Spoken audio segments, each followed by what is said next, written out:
হ্যাঁ, একটা করলে ভালো হয়। ফাইন খিফতুম আল্লাহ তাআদিলু ফাওয়াহিদা, এখানে দেখেন আদল এসেছে।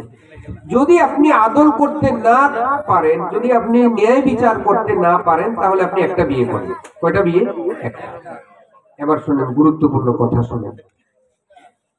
দুইটা বিয়ে প্রসঙ্গ কখন আসে?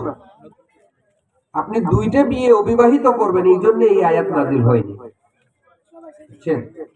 আপনি যদি অবিবাহিত একটা বিয়ে করেন, তাহলে পরবর্তী বিয়েটা যদি করার ইচ্ছা থাকে, তাহলে আপনি স্বামী পরিত্যক্ত একটা মহিলাকে বিয়ে করেন। আপনি নবীজির জীবনী তালাশ করেন। আপনি অসহায় একজন নারীকে বিয়ে করেন। বুঝতে পারছেন ভাই? এটাও একটা আদল, এটাও একটা ন্যায় বিচার। যারা একটা বিয়ে করেছেন, তারা যদি দুইটা বিয়ে করার ইচ্ছা থাকে, দেখেন কার স্বামী মারা গেছে, ওই মহিলাটারে যদি বিয়ে বসে সে তারে বিয়ে করে। সুবহানাল্লাহ বলেন না? এটার নাম আদল। এটার নাম কি? আদল। সুবহানাল্লাহ, সুবহানাল্লাহ।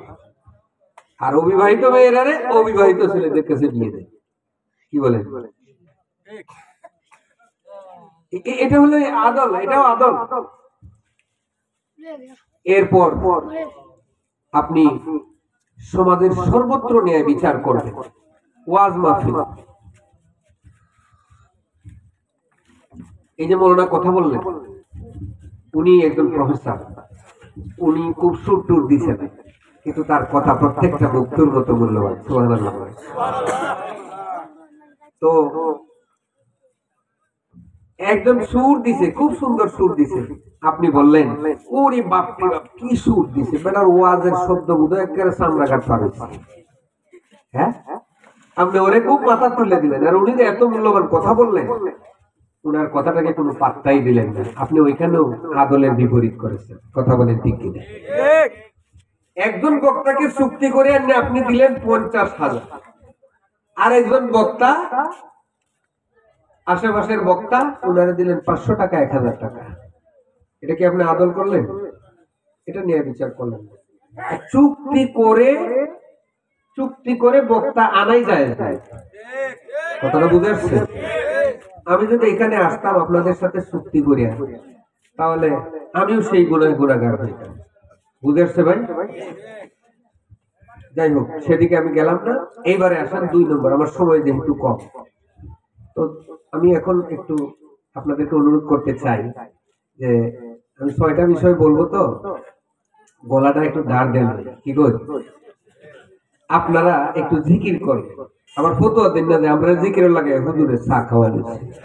আমরা জিকিরটা পড়লে হইলে উপরের দিকে চাই, না নিচের দিকে চাই। রাজি আছেন তো? একটু দূরে সরে জিকির করেন, লা ইলাহা ইল্লাল্লাহ। দূরে সরে পড়েন, লা ইল্লাল্লাহ, লা ইলাহা ইল্লাল্লাহ, লা ইলাহা ইল্লাল্লাহ, লা ইলাহা ইল্লাল্লাহ, লা ইলাহা ইল্লাল্লাহ, লা ইলাহা বলিব ইল্লাল্লাহ সে দিন রাখো, লা ইলাহা কি বলিব ইল্লাল্লাহ সে দিন রাখো, আল্লাহু से कल्बे जगाएगा,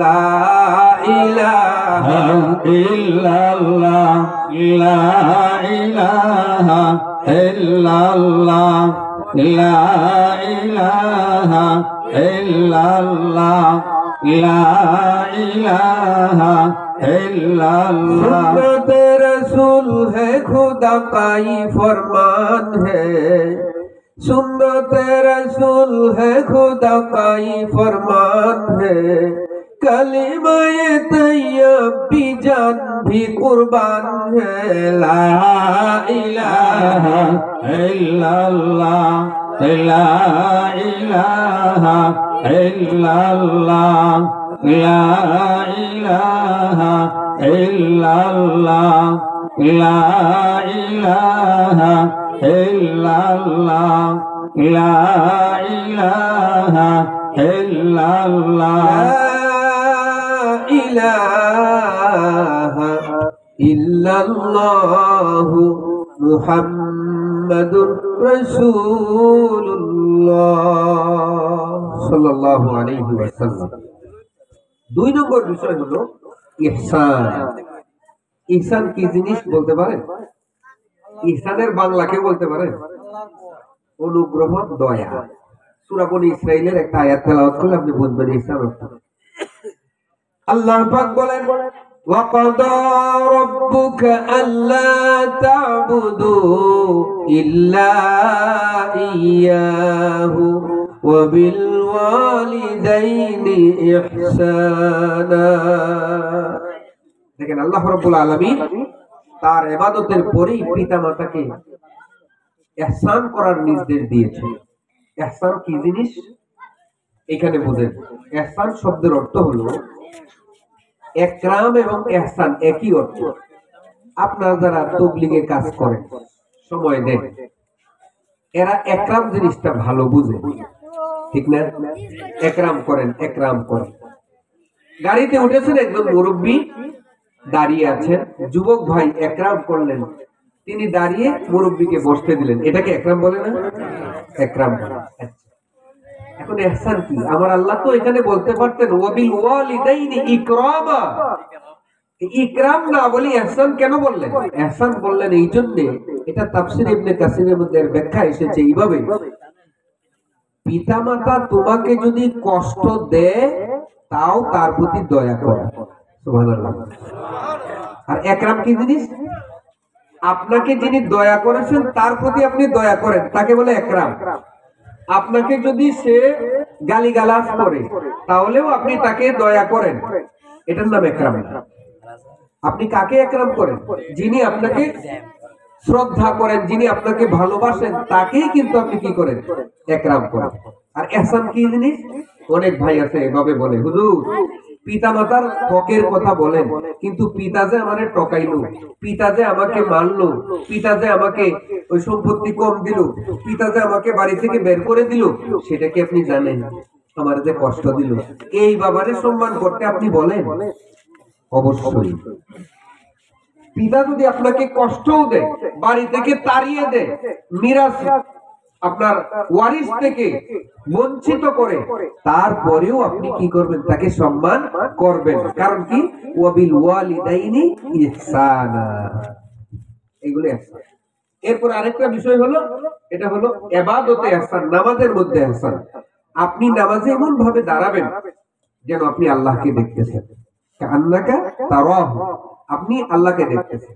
যদি আপনি তা দেখতে না পারেন, ফাইন লাম তাকুন তারাহু ফাইন্নাকা ইয়ারা, যদি আপনি আল্লাহকে না দেখেন তাহলে আল্লাহ আপনাকে দেখতেছেন। সুবহানাল্লাহ। এরকম বিশ্বাস নিয়ে আপনি যখন নামাজে দাঁড়াবেন তখন ইহসান হবে।